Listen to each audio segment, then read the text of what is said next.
Cage Nation TV is brought to you by Lion Country's rock station 105.9 Quick Rock. Streaming worldwide at 1059quickrock.com. Let's go. Welcome to the Cage Nation. Welcome to the Cage Nation. Welcome to the Cage Nation. No one can drop us, no one can stop us. We are the warriors, no one can top us, no one can rock us. We are the warriors, no one can drop us, no one can stop us. We are the warriors, no one can top us, no one can rock us. We are the warriors. Welcome everyone to Cage Nation TV. I'm your host Albert Cameron. Beside me is cohort, brother, compadre, Mr. Rob Lynn. And Rob, this is the first time you've actually shot Cage Nation TV in Studio A. Yeah, This is actually where we shot Cage Nation TV way back in the day, and this past May actually marks 2 years since we've been doing Cage Nation TV. So I do want to tell you that, you know, if this was streaming live like a podcast or something, I would let everyone know my whereabouts in case they never saw me again. I did see some duct tape and some zip ties on the counter, so I'm not sure what kind of day I'm in for. You didn't move the ball gag, did you? Oh. Coming up on Cage Nation TV is practically Ronda Rousey versus the world. She's been really lit up on media recently. People have been taking shots at her. She's been taking shots at other people. You remember the Russell Crowe fighting around the world thing? Yeah. Oh, that's exactly what it reminds me of. Oh, that's what we got. Yeah. August 21st, Gladiators the Cage is coming back with another event. We're going to break down some of the... 22nd. Thank you. 22nd. 22nd, we're going to be breaking down some of the highlights that we think about should be on the card. And then Fedor Emelianenko might be coming back to MMA, and I couldn't honestly tell you if I cared. We're going to break down, is it too little, too late for the last question. Yeah. You know how I have perfect attendance for all of our events? Yes. Is me shooting a wedding that was contracted before the date that Gladiators was posted? Well, that would be an excusable absence. Is it considered an absence? Well, no. So I still would have perfect attendance. You would still have perfect attendance. That was important to me. Fantastic. And I just realized it with my shirt in the background. I look like floating heads and arms. But we got all that and more right here on Cage Nation TV. We'll be right back. Spooky. Woo. Your wedding, your home that you want to sell, or those moments of glory in competition are once-in-a-lifetime moments that you want to make sure are captured perfectly, right? Rob Lynn Photography is that specialized professional service with the care of a trusted friend. Rob Lynn has been capturing those special moments for over 12 years and has a passion for his craft that is unparalleled. Every bride deserves to have her wedding photos look like magic. Every home seller wants their property to be shown in the best light, and every competitor wants their glory to be relived for years to come. Visit www.roblyn.org to view Rob's portfolio of unbelievable portraits, or give Rob a call at 814-932-9515 and let the man himself listen to what you need and allow him to work his magic. Rob Lynn Photography, online at www.roblyn.org, or call him at 814-932-9515.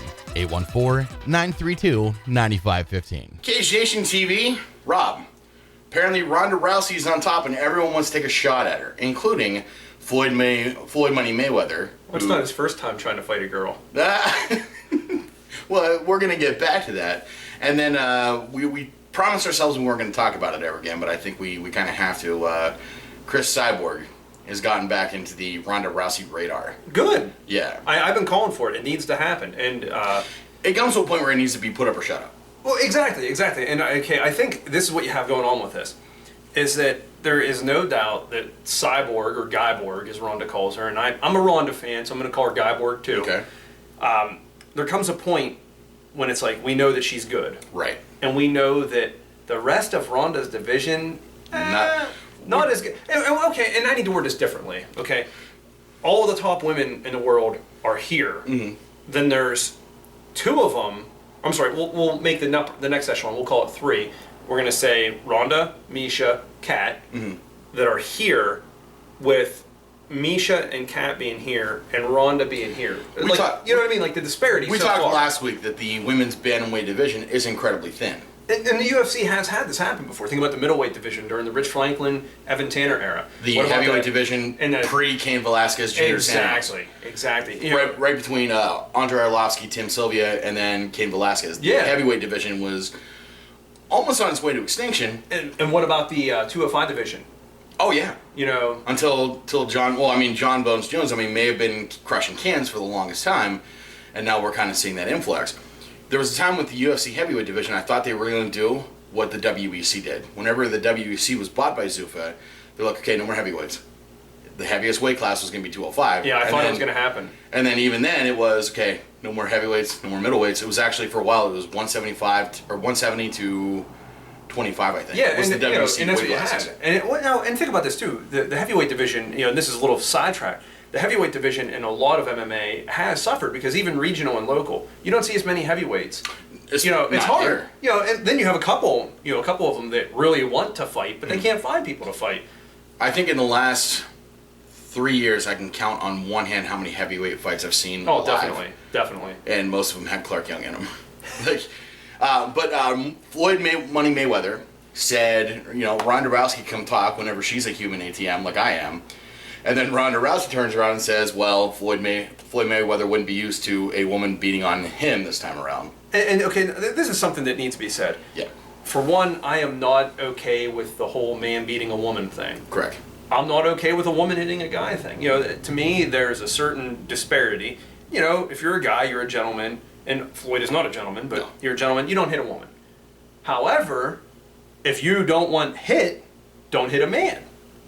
To me, just keep your hands to yourself. Fighting should be done in a competitive environment where it's safe, sanctioned, etc. Well, you and Drew are raising little kids that know that keep your hands to yourself. The Exactly. golden rule. Yeah, exactly. And if my little boy came home and told me he had a girl, or someone told me he had a girl, there'd be a real problem. Right. And this isn't because women are weak and demure or No. anything. This is just there's certain couth. It's social order. Exactly. Even if, and I get it, the whole everyone's equal rights, whatever, we're all human beings, and that is very, very true. Mm-hmm. But Floyd needs to keep his bitch mouth shut. Correct. And keep his hands off the ladies. You're a boxer Yep. in a men's division. You Right. box those people. He shouldn't even.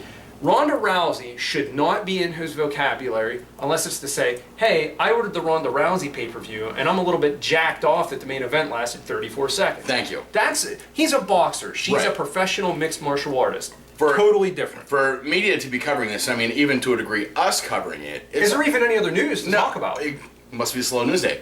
Are we ever going to see Floyd Mayweather and Ronda Rousey? Never. Ever. You will never ever ever going to see see it them compete because against each other. it'll never happen. Right. You're never going to see any reputable athletic commission sanction it. And honestly, and I'll put this out there, and I've heard people say, "Oh, Ronda would outbox him." No, she wouldn't. No. There's a reason she wouldn't because she's not a boxer. She's Right. an She's a Olympic judoka. judoka. She's a mixed martial artist. She is not a boxer. In a Right. pure boxing match, I would put all of the money on Money Mayweather. Yep. There's a reason we hate Money Mayweather. It's not just because he's an asshole. If he was just an asshole and Yeah. no one knew who he was, it wouldn't be a problem. He's a successful asshole. And he's good at what he does. Yeah, the Pacquiao backpedaling, running away, I wasn't a fan of, but he's a good technical boxer. He's Right. hard to hit. He's hard to land clean on.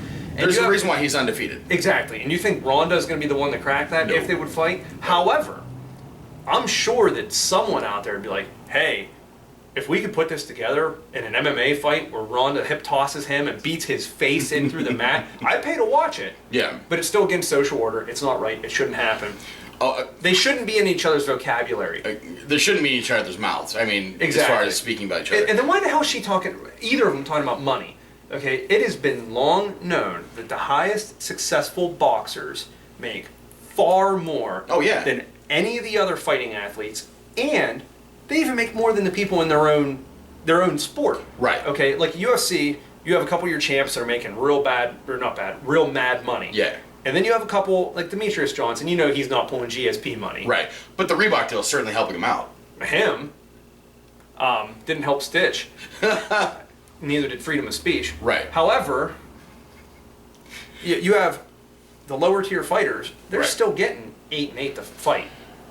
Boxers, think about the amateur boxers, or not amateur boxers, I'm sorry, the starting out professional boxers. The guys who fought in, like, even Altoona or Johnstown. Do you think they got money? No. Not much at all. No. I mean, saw the especially if they're payouts. if they're paying for a training camp. I saw the payouts. So the difference in disparity in money here between Ronda money and Mayweather money, and I'm sure Ronda has enough money that she could retire between movies and fights and sponsorships and all that. She's not hurting for money. No. And hopefully she's investing it well. Because, like, George St. Pierre, he's living like a Mac Daddy right now. Oh, because dude. he was smart with his money. I am not impressed by your performance. We're talking about would Ronda Rousey and Floyd Mayweather compete? No. No, it'll never A happen. couple years ago, Shooto Brazil, they were like, "Oh, we're gonna have this guy versus girl fight." And Is this the one that was it was a publicity. video? It was a publicity stunt against domestic violence. Yeah. They were like, "Oh, we're just trying to raise awareness." How did that raise awareness? It didn't. It just got people pissed off. It was a waste of time. It was a huge waste of time and money. Here's what I need to get out there. Okay, if you have a woman in your MMA school and you're training together and there's boxing going on, yeah, I'm sure that there's going to be some smacking back and forth. Yeah.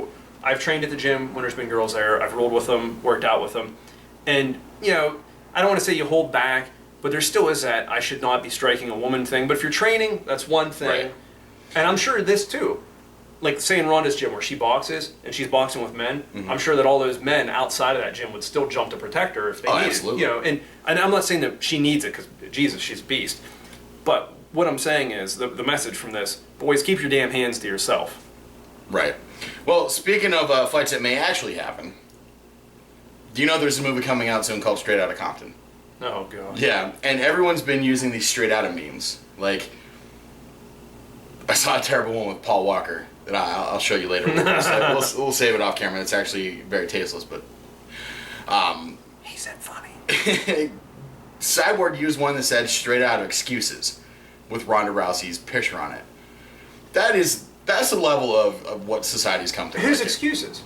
Ronda's. Cyborg saying that Ronda's all out of excuses. Tito Ortiz said Cyborg was offered a fight in Dallas against Rousey. Dana White's like, Tito's an effing liar. Tito's like, Cyborg accepted.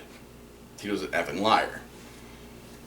If Cyborg can make weight, I think it needs to happen because I'm tired of asking what if. It needs to happen. I don't think there's really any what if about it. I think, and I'll tell you how this fight goes. This is smart money. If you want to invest, you want to bet on something. When the fight happens, I put the smart money on Ronda. Maybe in the beginning, Ronda didn't want anything to do with Cyborg, but they were still different weight classes.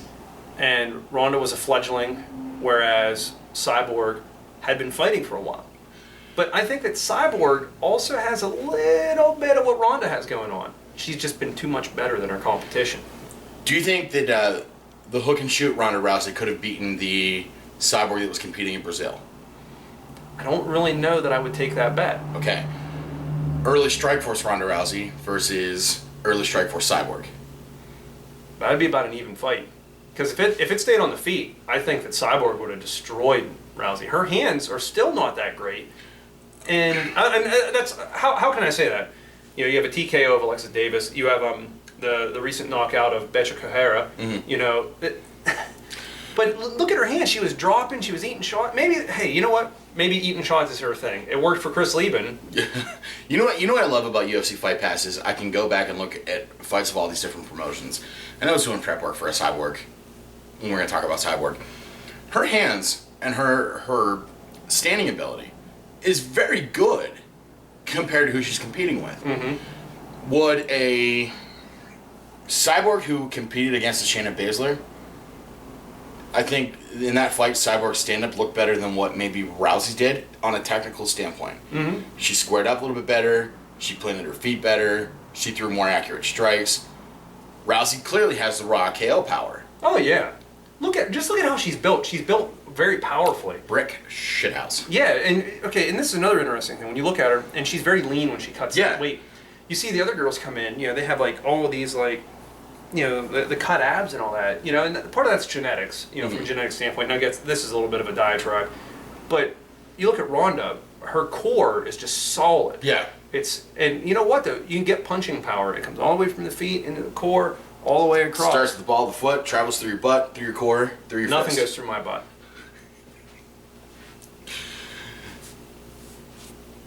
So I think, but the chain of body mechanics, like that's how it travels. So she's built for power. You look at her; she's broad-shouldered. Yep. I think her arms are probably bigger than yours.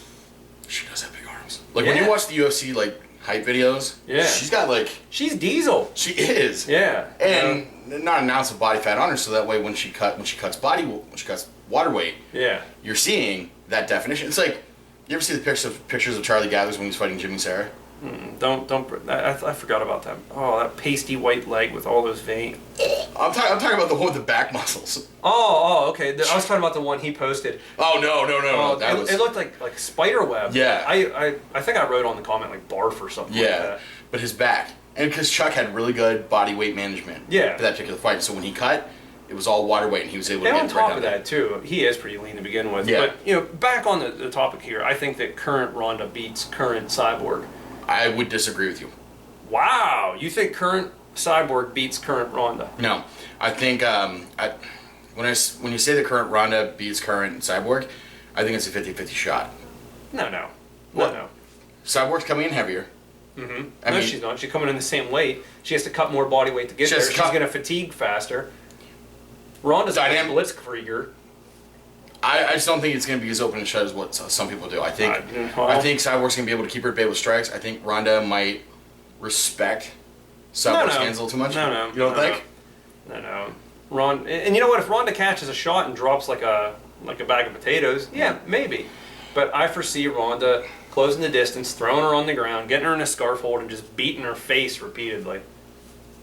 Hard, like a lot of hits. Ronda's closest to defeat, I think, was Liz Carmouche. Mm-hmm. When Liz had her back. Yeah, and I think. And she was more worried about her boobie coming out than she was the choke. So what's that tell you?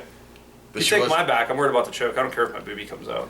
I think Cyborg is more of a dangerous competitor than what Liz Carmouche was. And Ronda was in serious danger. That neck crank looked like it hurt. Ronda didn't care. No, and you're right. She was scared about wardrobe malfunction. Yeah. Thanks, Reebok.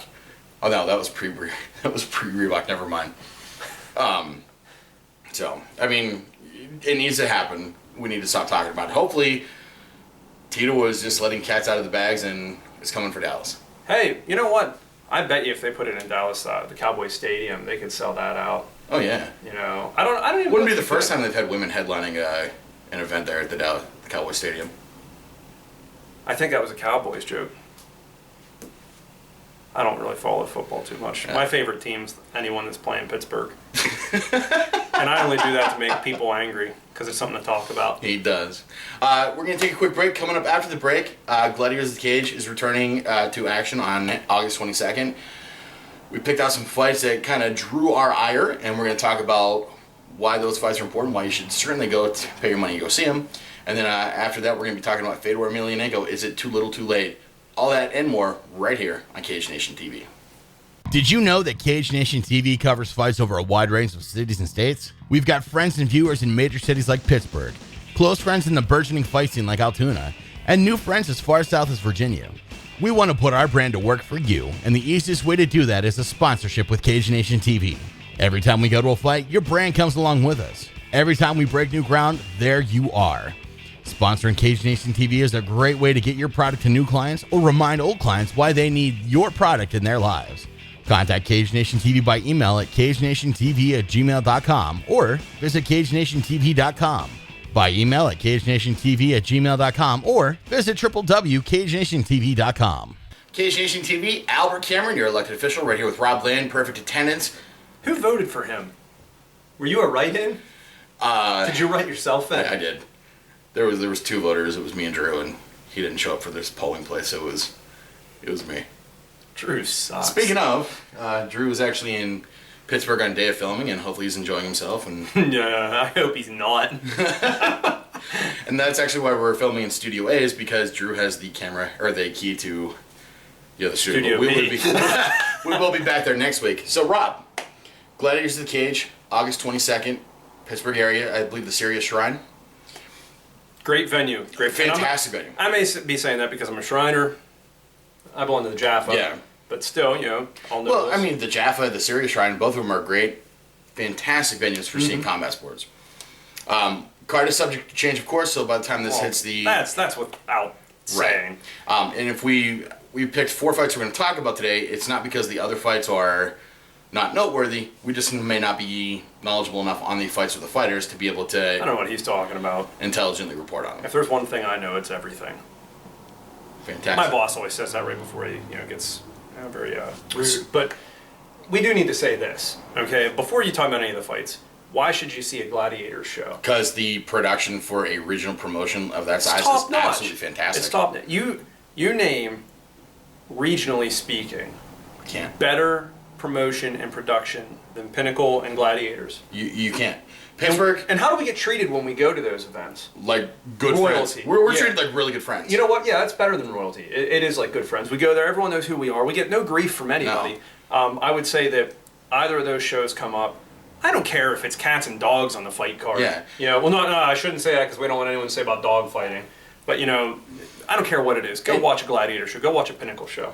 We're media. We're press. I mean, they don't owe us anything. No, there's no remuneration for this. This No. is purely just we go to the shows, we report on them, Yep. we have a great time, and you know we're received like friends, and we are. that's beautiful. And not just by the promotions, but by the other media companies. It could be like, the other media, the fighters, the fans. Yeah. You know, we're like a fixture there. yeah. I mean, we could go to these fights and like, you know, in your face MMA or Steel Nation, be like, oh, there's those Cage Nation assholes. Like, they don't do it. No, they're nice. They're great. We share information. Like, Speaking of, I saw handsome Jim Ajay over at the Altoona Curve Stadium. Yeah. Yeah. Got 3-generation photo for him, too. That's fantastic. Yeah. right on. But like Rob is extremely right. Whenever we go to these events, Gladiators and Pinnacle is very, very focused on creating a very, very good product. And they run well. They know Extremely what well. they're doing. Yeah. These are people that listen to the people around them. There's an operation in place. You don't go to a Gladiators or a Pinnacle fight and people are running around looking for run sheets or contracts haven't been signed or just last minute crap. It's all taken care of. It's all well prepared. It's all project. The project management is impeccable at those events. I never, if I hear that I'm doing a Gladiator show or I hear I'm doing a Pinnacle show, I know that when I show up, it's going to be fine. Yeah. I don't have to worry about anything. No. I've had to worry going into the doors of some other shows before, but these guys, they know what they're doing. So on to the fights that we're going to talk about. Sorry, I just had to get that plug out there. No, for regional MMA. and you're very, very right, and that's what makes us very proud to contribute what we do to that particular fight scene. Whatever we can do to promote that fight scene. It's not any promotion we're trying to promote. It's the fight circuit, the guys who are actually competing. Yeah, because who does this benefit? Not only the promotion, it benefits the fighters. Yeah. Benefits the fans. And the fans are getting fantastic fights out of it. It's just that we're very fortunate that Gladiators and Pinnacle has given these fighters and these fight fans a platform to see great fights from. Exactly. So Gladiators of the Cage is coming up August 22nd, the Serious Shrine. One of the first fights that stuck out in my mind was Dino Euclio versus Josh Fremd. Oh, Josh Fremd. Yeah, and Josh Fremd, I think, really made a name for himself whenever his first amateur fight, he completely leveled his opponent with that Sparta kick. This is Sparta. And that's exactly what That was a horrible Sparta impression. You can cut that. Cut that from the video. But it was, Josh Fremd is tall for his weight division. He is able to put those his coach clearly trained him very well in reach. Yeah, he knows what he's doing. Exactly. He trained very well in reach. And you're thinking, how do you neutralize someone with Fremd's reach? You got to close the distance. You fight someone with even better reach, which I think is Dino Euclio. I've seen Dino Euclio fought down in Greensburg for WCC6 when Drew and I did the commentary for that. And the kid's a skyscraper. That might even be his nickname, I think.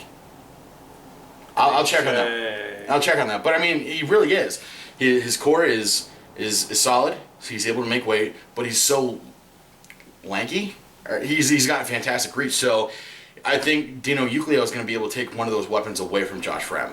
So it's at the same time, we like seeing Dino Euclio fight, and now we're going to have to see Josh Fremd rely on something, dig into his tool bag and pull out something other than taking advantage of reach, because I think Dino Euclio is going to be able to neutralize that. I don't know. Let's see if Fremd can get inside and do his work. That's a very real possibility too. Yeah, let's think about this. Dino Euclio has better reach, right? Yeah. Longer reach. Well, if Josh is on the inside, at his range, he's inside of Dino's range. So he's taking away Dino's effectiveness with his reach. Exactly. And he's going to have to, and don't listen to me, listen to your coach, but he's going to have to take into account, hey, what way do I circle? What am I doing here? Spatial awareness. These are all going to play into it. One of them might be southpaw. If you got a guy that's bigger than you, like in length, Yeah. you have to be thinking, this guy can crack me before I can crack him. And that's not good. Well, it's like Drew and I. Drew's got longer reach than I do. So if he were to take a swing at me, I'm pretty sure you could drop Drew with a pillow. I don't mean a pillow fight. I mean, you could poke him with a pillow and he'd cry. I don't think he'd cry. I do. But the Dino Euclio, last time I saw him fight at Stage AE, his ground and pound was vicious. It was brutal. And you have nowhere to go on a mat. You have someone with long limbs, clearly good with power shots. And Dino Dino Euclid has a gas tank too, because when he fought at WCC 6, I believe the fight went the distance, and he was no worse for wear. So it's one of those fights that we always knew that Josh Frem had really good reach. Now we're going to see him dig into something different, and they're both very dynamic fighters. I agree with you. They're both very dynamic fighters, so I think we're really looking forward to that one. Melissa Gazdick is taking on Charity Walker, and Melissa Gazdick is one of 3 fighters to win by spinning back fist knockout, or at least that we are aware of. When you say 3, what do you mean 3 and... Shoni Carter, Matt Serra, Melissa Gazdick. I'm sure there's been more. Well, yeah, but I'm saying in our realm of attention, there are 3 fighters that I know of that have won by knockout, by spinning back fist. Did you see when that happened? That spinning back fist hit? It was, Oh, man. I got the frame, photographically speaking, I got the frame right before and right after. There's like crack. I missed the direct contact, but her spinning and then her opponent falling. it's one of those timber moments. Like, Yeah. Oh, yeah. She went down. Yeah. You were there whenever Melissa Gazdick fought Ricky Shutza. And what Melissa Gazdick does very, very well is the Mat Factory sets out a plan for her. This is what we're going to do. She does very, very well execution.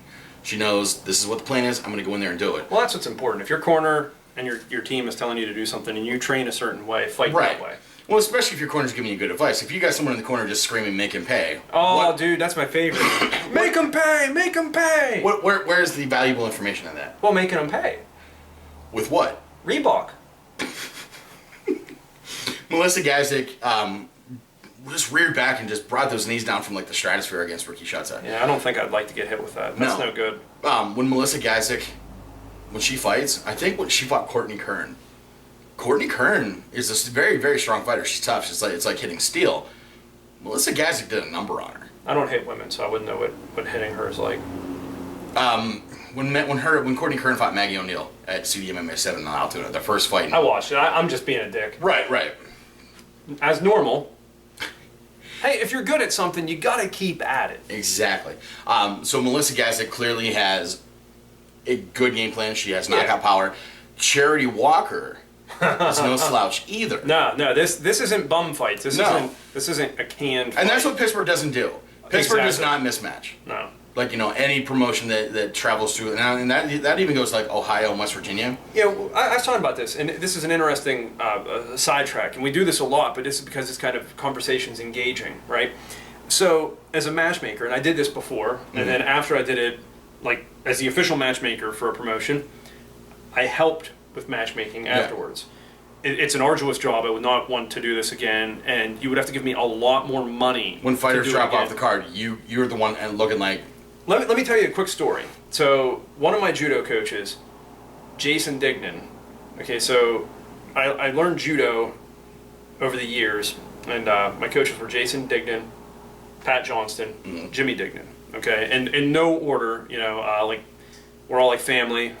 Pat's like a brother because he hits me a lot. There are 3 individuals who eat, sleep, and breathe judo. Exactly. And, Pat, like my brother, I beat up my little brother. Pat beats me up, so I'm like his little brother.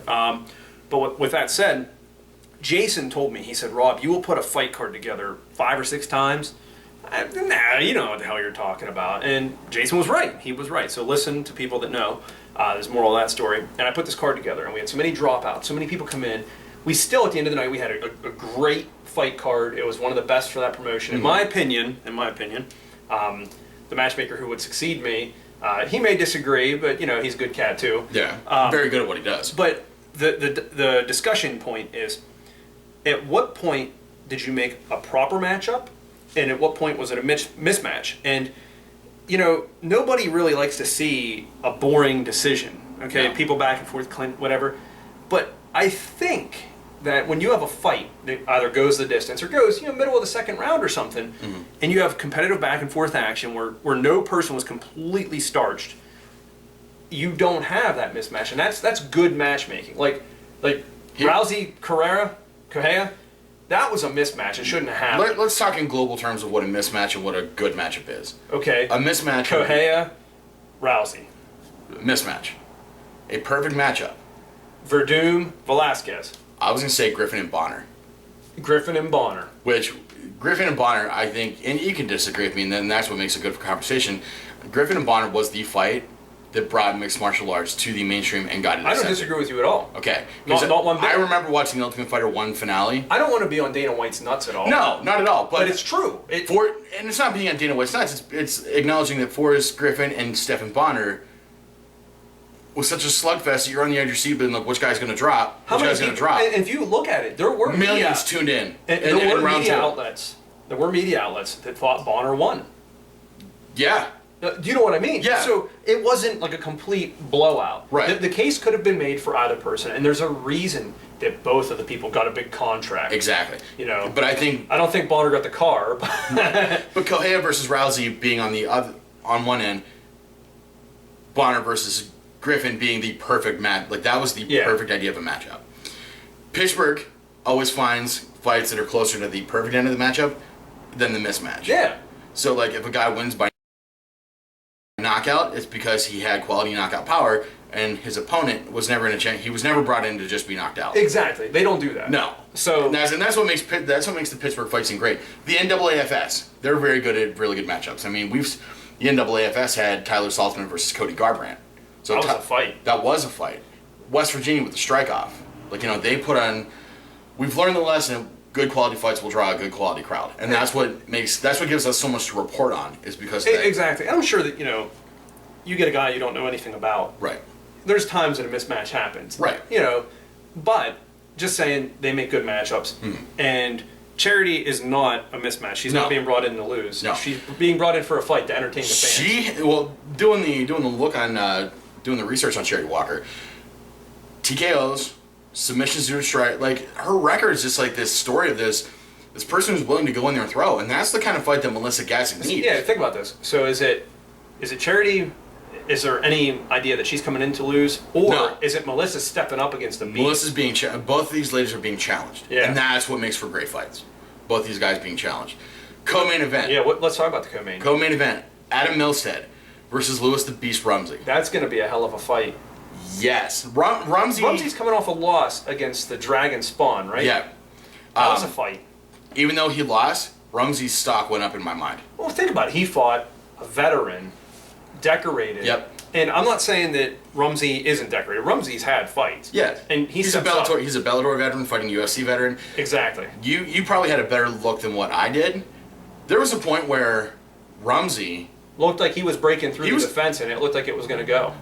And he looked like he was feeling fatigue, but he wasn't running on fumes. No, and even if he was, he kept going. Same thing with Spawn. They kept moving forward. Exactly. And there was no quit. Rumsey didn't get the victory, but there wasn't a loser in that fight. Exactly. No, well, I always disagree with that statement. If you lost the fight, you lost the fight. Right. And your stock goes up, but at the end of the day, do you think about your stock going up, or do you think about your record? And I'm sure that Rumsey was like, oh shit, my stock went up. Oh yay. No, he's thinking, I took a hard loss. Right. Be my guess. So now we have him stepping up against Milstead. That's a hell of a scrap. Milstead is very experienced in that Ohio, West Virginia, Pittsburgh fight circuit, and I don't think that the Pittsburgh, Ohio. Who's had the higher level of competition so far? I think Rumsey has. Yeah, so this is Milstead really stepping up. This is Milstead. And that's not a slight on Milstead at all, because he's a damn beast. No. And you know what, too? And it's fine, I call him a beast when we have Lewis the Beast Rumsey. There comes a point where, okay, you're fighting people that are all in the same talent pool, and then eventually you have to step up to get to the next thing, right. to the next level, and that's what he's doing here.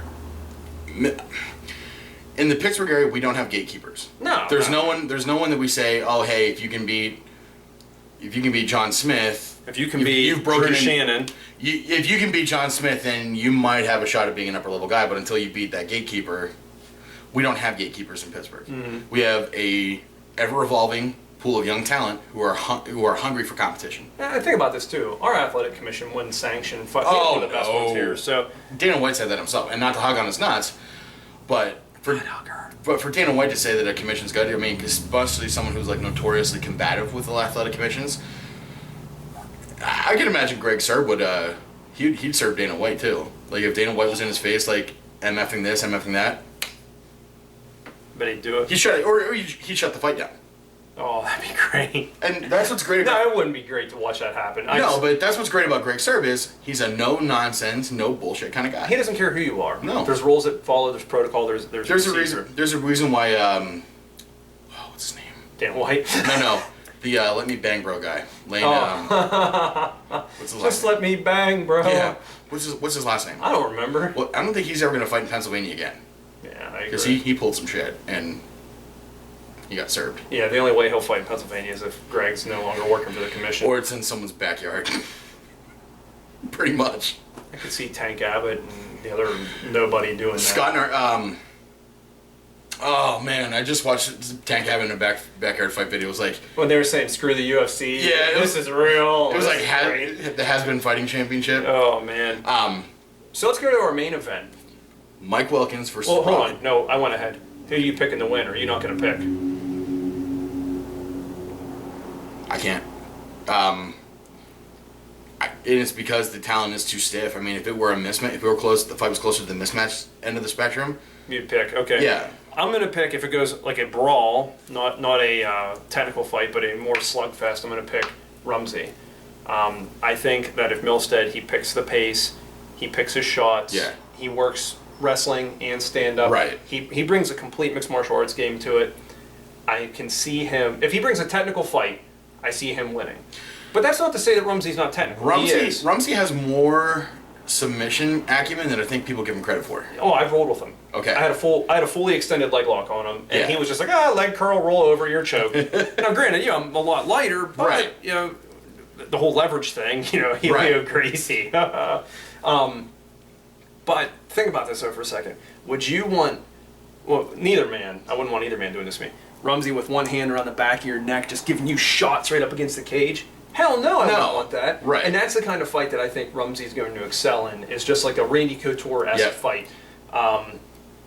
Minus the decorated wrestling acumen. And that's not a slight against him. That's Right. just, Randy Couture is an awesome wrestler. Exactly. So that's my pick. If it goes very technical speaking, drawn out, methodical pace, I see Milstead winning. I think that if it goes into deep water, it's a brawl. I think that Rumsey has the gas, the power, and the heart, along with the chin, Yeah. to do it. Exactly. That's my pick. I'm sorry if that offends anyone. I don't mean it personally. And it's the great thing about having like the magazine news format is we can give opinion, and it doesn't have to be presented as like Well, it's not fact. This isn't fact. This is just a right. Exactly. And this isn't playing favorites either. Main event. Wilkins Electric. Mike Wilkins versus Rob Hanna. Wilkins Electric. Wilkins Electric. Before Chris Dempsey was signed to the UFC, Mike Wilkins fought in a main event because I think a Dempsey fight wasn't able to happen. Yeah. Okay. I'm pretty sure that's how it went. Mike Wilkins did a very intelligent thing for his career by positioning himself as the next generation main eventer right after Chris Dempsey. Because it was no secret Chris Dempsey was heading... Chris was being picked up by the UFC. In his fight with Krause in Johnstown, he fought like he was going to the UFC. Like, I don't know if he knew at the time or if he was just projecting good things out of the universe. But Mike Wilkins was right behind him, positioning Someone himself. needs to take that spot. Exactly. So, I don't want to say this later. I want to say it now. I'm picking Wilkins to win. The whole Gracie, jiu-jitsu, the whole... Wilkins has the stamina to get it done. He trains at a Henzo Gracie school. Yeah. Henzo, Pittsburgh. Yep. Okay. I think that, honest to goodness, I like the cat, and I see him going places. He's Okay. going to make it in the UFC. That's my pick. There's no doubt in my mind. The fact that him or like a Mark Jericho or a Kama Worthy haven't been picked up for the Ultimate Fighter, like It'll happen. Dana White could come into Pittsburgh and host Ultimate Fighter Pittsburgh, and I think he'd get a good season with a good talent pool. Just my opinion. I believe that much in our regional scene. I think the Ultimate Fighter show has went downhill, and I stopped watching after like 5 or 6. I watched. Let's see, who was the last? I don't even know who the hell the coach was the last time I watched. And then what about this one that's coming up? The coaches aren't going to fight. I'm not going to watch it. And then how many out of country seasons were there? I don't know any of this. And if you watch the first Ultimate Fighter season, Couture and Liddell were scheduled to fight each other before they were ever named as coaches. Yeah. And it was a good tradition until you got to season 3. You know what happened. I don't need to say it. Yeah. But let's talk about Rob Hanna, though. Rob Hanna is no slouch. No, Like- not at all. And he's stepping up. I think this is a case where Rob Hanna has a lot to gain. Yep. If he wins this fight, if he takes it in the deep water and he loses a tough competitive fight, his stock doesn't go down. No. his stock goes up. If he beats Mike Wilkins, he just took that, I'm the next Pittsburgh headliner guy. He's going to have some momentum moving on to his next fight. Same thing, like we know Dominic Mazzata is going on to the main stage. We know he is. So who's coming in behind Mazzata? Guys like Mike Wilkins and Rob Hanna. I saw Rob Hanna fight for the first time at a Pinnacle show. And I saw him dole out an ass kicking. Like the guy he knows how to deal out a beating. Yeah. But he also knows how to get himself out of dangerous positions too. And position accounts for a lot. Meanwhile, I'm here in Studio A, and I just walked past duct tape and zip ties. I think I'm in a dangerous position. You are in a dangerous position. But Danger zone. position equates for a lot in mixed martial arts. Yeah. If you don't have a good position, you don't get a good submission. If you're in a bad position, you're in direct danger of losing the fight. Rob Hanna was able to shift from bad positions to good positions. Yeah. And when his opponent put him in a bad position, he shifted right back Good to spatial awareness. Exactly. Yeah, and Exactly. you need that. So it's going to be a tough competitive fight. You should definitely go check it out. I think so. As soon as Mike Wilkins stepped up to the main event of that Gladiators card, There was no hesitation. no! It's, He was- I'm in. He was co-main, and they're like, okay, now you're in the main event. He's You're, like, you're going to fight a grizzly bear. Okay. all right, yeah, I'm in. That's exactly how it went. Mike Wilkins did not hesitate. He didn't ask for more money. Like, he didn't try to get only brown M&Ms in his locker room before the fight started. Like, he just went in there. There was a reason that happened, right? The brown M&Ms. The whole Van Halen story, right? I was trying to recount that story yesterday, and I might have to have you tell it to me offline. Well, it doesn't need to be offline. They Okay. did it to see if people listened. Okay, That's it. there we go. But, I've given you an assignment. Do it. Mike Wilkins didn't pull any diva things like, oh, look who needs me now. No, he just said, okay, I'll do it. Yeah, You know, exactly. I'm ready. And you know what? I'm sure there was the whole, you're stepping up, we're going to remember that. Because, Rob Joseph's a good guy. Everyone at Gladiator. Like, Oh, yeah. No, you know what I mean. I Yeah. wasn't just singling him out, no, but Robert Joseph. I'm sure he rewards loyalty and good behavior. Yeah. You know. Robert Joseph isn't the kind of guy where he's Dana White and be like, okay, that's my money. I'm going to try to give out as much of a little bit as possible. I didn't say that, Dana. Yeah. Don't send Reebok after me.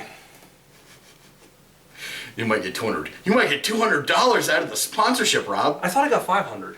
No, you're only a photographer, so you get a Reebok like neck lanyard that you carry your camera on, and you couldn't use Canon products. You'd have to use Reebok cameras. I don't think they make a camera. Well, they would make a camera for those. It's a wonder they don't have Reebok But cameras. it suck. I bet it does too. Not as good as the Nike ones. So, Anyway, go check out the show. yeah, absolutely. You certainly need to be there. It's these cards that are featuring these folks who are going to... Is there any doubt in your mind that Melissa Gazik or Charity Walker is going to be competing in Invicta anytime soon? Probably not. I mean, No. when I say probably not, I don't mean they won't be. I mean, there's no real doubt. No, there's no doubt. If they keep fighting, they keep winning, they're going to move up. It just stands to reason. You fight, you move up, you fight, you move up, you fight, you move up. Rumsey's a Bellator veteran. Yeah. Brandon Saylor, whenever he fought for Gladiators, Bellator veteran. You see your guys you will see on TV, and you will see on Fight Pass. You have the chance to go see them in person, and I Yeah, think that cheap. alone, those tickets are very cost effective. Yeah. And So they're good. There's no bad seat at the Gladiator show. or a Pinnacle also show. on this rundown of topics, I see Drew sucks as one of the bullet points. I don't know how we really talk about it. You can't talk about something longer than it really is. Okay, we're gonna take a quick break. Coming up after the break, He's gonna cry, but he knows I love him. we always feel the love exuding off of Rob. Just always. We know when Rob talks to us, he means it. You're like our Dr. Cox. That's exact. You are the Dr. Cox of the. Is that the warning light? Okay. Coming up after the break, Fedor Emelianenko is in negotiations with the UFC, and is anyone in the UFC heavyweight division really in danger yet? We're going to talk about that coming up after the break. It's Cage Nation TV.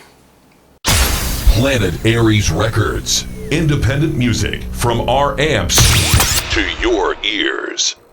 Welcome back to Cage Nation TV. Of course, Albert Cameron, Rob Lynn, Drew Shannon is spending quality family time with his daughter. We certainly want to commend him for that. Oh wait, so I've been ripping on him this whole time, and he's doing family things. He took his daughter to a comic book convention. Oh shit, Drew, I'm genuinely sorry. You know that I always say family first.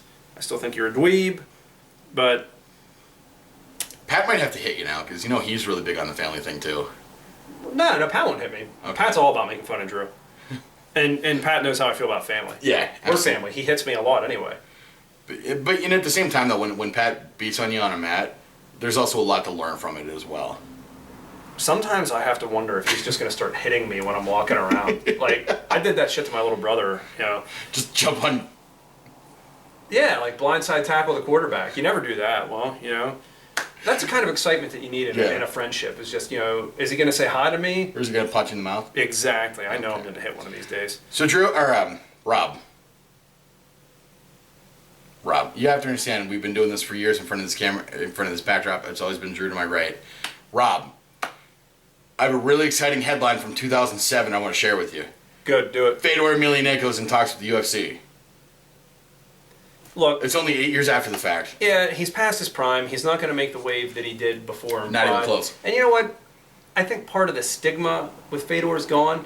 You know, The allure is gone. He's no... Does anyone really consider him the greatest of all time anymore? In my mind... I don't. And you know what? Even when he was on top, I didn't. Okay.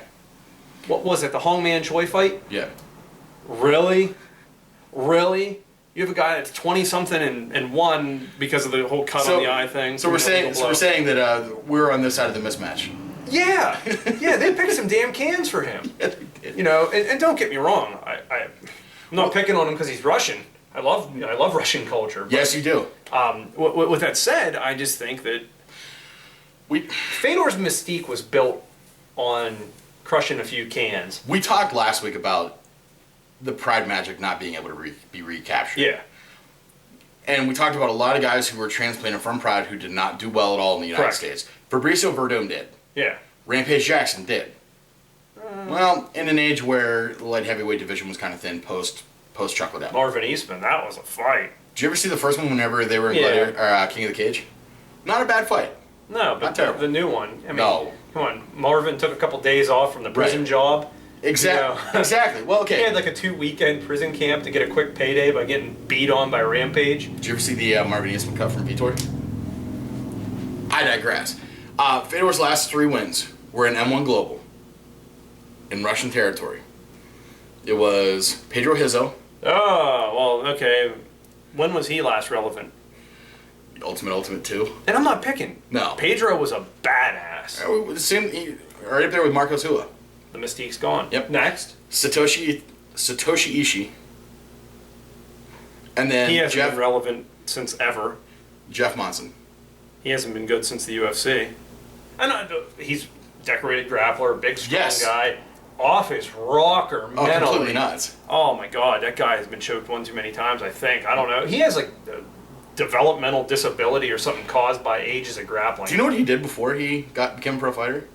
I don't want to. He was like a youth counselor. Oh, I do know that. Okay. I thought you meant he did something criminal. Or No. Because I remember when he was like spray painting things. Yeah. He got, what the, Before Fedor. Jesus Christ. So those were Fedor's last 3 fights, all in Russian soil. Mm-hmm. His last 3 United States fights were against Fabrizio Verdum, Oh, we know what happened there. Antonio Bigfoot Silva, We know what happened there. and Dan Hendo Henderson. We know what happened there. And how many of those people are relevant today? Hendo, because he's a legend, but he Verdum. hasn't really been doing too well. Verdum is Bigfoot, what has he really done lately? And Verdum's technically heavyweight champion. Verdum was like the one that did it. And you know what? That was one of those fights no one believed Verdum would win when he took out Fedor. Yeah, Right. No one believed him. He was picked to lose that Yes, fight. he was. But it's because the hype train was still rolling. Yeah. You know, Fedor says when he comes back, he wants the first shot at Verdum. Well, why? One, why does he get it? Right. 2. What has he done? What has he done in the last couple of years to make him a relevant contender? Yet, in my mind, in my subscription of thinking, Fedor was the greatest of all time. He is the MMA Muhammad Ali, in my opinion. He's allowed to be wrong. It's America. You have the right to be wrong. I have the right to that particular belief system of thinking. So in my mind, Fedor Emelianenko was the Muhammad Ali of mixed martial arts. Yeah, beating Pedro Hizzo, Jeff Monson, Hongman Choi. Mirko Krokop at his prime. Look what, Getting dropped on his head by Kevin Randleman, which should have killed him. Look how good Kevin Randleman was then and thereafter. Kevin Randleman beat Boss Rutten for the UFC title. It's just How many million years ago was that? right. That was Old Testament. I'm saying, for the time, Fedor was the man to beat. Arlovsky couldn't touch him. He hit Tim Sylvia so hard that Tim Sylvia got an eating disorder. Every time I think of that dipshit Tim Sylvia, I think of him drinking grasshoppers on that date show, and he's trying to pick up that chick by being a fighter. Yeah. And she's just like looking at him like, oh, this guy's a total loser. Exactly. Do you think he still wears his belt to bed and cries into his sock? No. I do. I think he cries in the sock, but I don't think he takes the belt into bed anymore. Yeah, it's just still in the bed. And then It is the bed. It is the bed. he got knocked out in one punch by a boxer. Oh, why can't I remember the name now? Complete brain fart. It wasn't Mercer. It was It was Mercer. Was it Mercer? I'm pretty damn sure. Okay. It was so irrelevant, but if you get KO'd at one point, then he was on Twitter, Dana, bring me back, Dana, and he's like the crazy, like, okay, you know what this is? Tim Sylvia was that guy in high school that dated the real pretty girl for like 3 weeks. Yep. And you know how like the really cool guy in school like didn't turn out to be cool in real life? That's Tim Sylvia. He's drinking like Meisterbrow, driving the same car he had in high school. Getting working- DUIs on his lawn tractor. yeah, that's Tim Sylvia. Yeah. I'm sorry, I shouldn't have went on that. But okay, I get it. But you're right. You like Fedor. I like Fedor. I like the mystique. I just don't think that he's going to come back. Okay, for one, he doesn't deserve a title shot jumping in. No, absolutely not. Two, he's going to make way more money than he should coming back in just because he's Fedor goddamn Emelianenko. Let's ask ourselves that. With that stunt he pulled saying when he was negotiating the first time saying you have to co-promote with M1, you have to do this, that, and the other. No, it's not going to hurt him. Dana's going to get out the checkbook. I think because the diehard fans do want to see this, and then I think Dana's in a better bargaining position than what Fedor is. I think. Oh, for sure. With Fedor's losses and then the cans he's been crushing in Russia. Oh, he's not going to get the same money, but he's going to No. get more money than he should, in my opinion. Okay, I'll give you that. His name's going to get more money. It's like we spoke about this before. I don't know if it was last week or a couple weeks prior, but like there's a certain name, and the name alone is worth money. Like if you took all of the real estate and all of the equipment and all of the employees and everything in the pipeline of McDonald's out of it, and you only got the name, you would still have a successful business that you could run the very next day. So Fedor's going off of his name. Okay. I think it's ridiculous, for one, that he's going to get what he gets. Two, he's going to line jump people. And you know what, maybe the division's thin enough that it doesn't matter. But I think Arlovsky has more stake at a shot than Fedor does. How many times can Junior Dos Santos get a title shot? Like how many times can Cain Velasquez and Junior Dos Santos trade the UFC title with each other? Uriah Faber title shots, Frankie Edgar title shots. But you get what I'm saying. We know that title shots are not granted in the UFC based upon merit alone. What I'm saying is, you see what I'm saying? Like the division is still pretty thin at this point. I get it, but he should have to come in and he should have to fight either Cain or JDS or Arlovsky, who again is in the middle of a career renaissance and has more right to it than. I would think, in order. Have him fight Frank Mir. I'd like to That's see. what I was gonna say Frank Mir, then Andrei Arlovsky, and then JDS. Oh man, I think that would be the if he. I know this is terrible, and I know Frank Mir was sporting dad bod. Yeah. His last fight, but I really think I would pay full UFC pay-per-view price to see Fedor and Frank Mir. Oh, headline. I would. Yeah, two has-beens, and I love Frank Mir. Yeah. I always have. I think the path of He got hit enough times that he had his name tattooed on his back because he forgot it.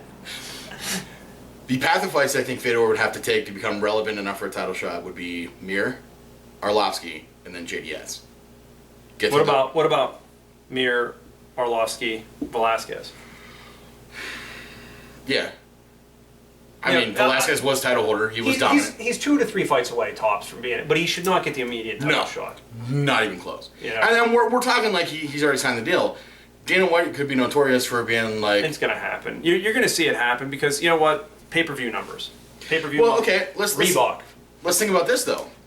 Fedor's in it for the Reebok shorts. Is Reebok popular in Russia? I have no idea. Because he's going to get all sorts of free shit for his corner, like fight shorts and warm-up apparel. You think corner? You think he'll get some for his brother Alexander, who can't fight because he has hepatitis? I think his brother Alexander can't fight because he's in jail on sex charges. Oh, okay. Well, that would he turned out to be a piece of shit. But Mirko Krokop is also he's under UFC contract right now. Do we do Krokop versus? I mean, just for the spectacle of it. Oh, Christ. I was playing this video game. I was playing MLB The Show 2015 on my PlayStation. And just for fun, I was beaming every batter that came up. And I just wanted to see if at any point the game would say your pitcher is ejected. And the other team had 104 runs on me. and it was the spectacle. That's why I did it, the spectacle. You see how stupid that is? It's beyond lunacy, okay? This is what he's talking about. Oh, yeah, I think Mirko Krokop and Fedor would be a great fight. I did not say it would be a great fight. I'm saying, would it be done for the spectacle? No. Okay. No. I don't think Fedor has anything left to prove. I think this is just you know what you give. Yeah, and you know what? He's past his prime. You know what? The heavyweights can do it older. Yeah. This isn't a division where the fast twitch muscles are gone immediately. The heavyweight division is reliant on blunt force trauma, not hand speed and foot speed. Exactly. It's all blunt force trauma, which hopefully Fedor still has. Fedor actually said that he actually took the time to critique Ronda Rousey's. It said we're back on Ronda. He actually critiqued her performance over Besh Kahea. He says she misses too many punches. She drops her hands. He doesn't think that women should fight. He has all of these like. But you know what though? Here's the thing. A lot of people are going to look at that as like misogyny. Yeah. And they're going to be like, hey, he's anti-women. He's anti-this. That's the mindset in Russia. It's not that he is being rude. He doesn't hate people. It's the cultural norm over there. That there's roles. They believe in the patriarchal society. They believe there's men's sports and women's sports. They believe, and you know what? Is it bad? Is it good? No, it's different. It's the law of the land. It's their norm, not our norm. And you and I have talked about, like, I've gotten a lot of great philosophy from you. Like, people are saying marijuana should be legalized. It's simple. Well, right now it's illegal. And it's if the it's law illegal, of the land. you get caught, you're in trouble. Because it's the law of the land. Mm-hmm. Same thing with their cultural norm over there. It's the law of the land. That's just how it is. So we may see Fedor coming back. We don't know. Rob's very confident it can happen. I have to agree with you. Coming up on next week's Cage Nation TV, well, we don't know. We haven't found that far. We'll figure it out. We'll talk about the UFC fight night that just happened. Yeah. Split decision of Johnson that could have went the other way. And actually, Sherdog saw it in favor of Johnson. I do have to say this, though. My little boy, when he opens these toys up because he watches YouTube videos, he always says, like, I want to make a video. Because he watches the toy videos. Yeah. And we let him make these videos. We don't put them online. I'm thinking I might do like some sort of production for him because I think it'd be cute. Sure. But he's taken the saying this, so I'm going to say this. Like us on Facebook, and please subscribe to our videos. We'll see you next time. Let's go.